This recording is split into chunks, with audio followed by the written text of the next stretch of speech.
Hello all, இன்றைக்கி வந்து orders எல்லாமே பேக் பண்ணி பேக் பண்ணி சென்ட் பண்ணியாச்சு. எனக்கு இன்ஸ்டாலேருந்து 8th ஸ்டாண்டர்ட் படிக்கிற ஒரு பொண்ணு வந்துட்டு ஒரு 4-5 டேஸாக மெசேஜ் பண்ணிகிட்டே இருந்தாங்க.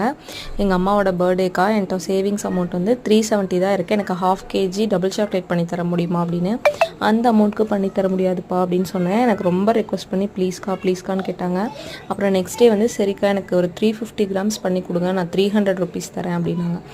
அம்மாவுக்கு பர்த்டேக்கா சர்ப்ரைஸ் பண்ணணும், அதனால தான் கேட்குறேன், ப்ளீஸ்க்கா எப்படியாவது எனக்கு பண்ணி கொடுத்துருங்க அப்படின்னு சொன்னாங்க. ஆர்டர் கன்ஃபார்ம் பண்ணிக்கோங்க அப்படின்னு சொன்னாங்க. பணம் மட்டும் நான் அப்புறமா சென்ட் பண்ணுறேன்க்கா அப்படின்னாங்க. நெக்ஸ்ட் டே மார்னிங் வந்துட்டு அக்கா எனக்கு ட்ரிபிள் சாக்லேட் பண்ணி கொடுங்க, மேலே வந்து ஹாப்பி பர்த்டே மாம்னு எழுதி கொடுங்க ப்ளீஸ்க்கா, என்கிட்ட இப்போ 250 தான் இருக்குது அப்படின்னு சொன்னாங்க.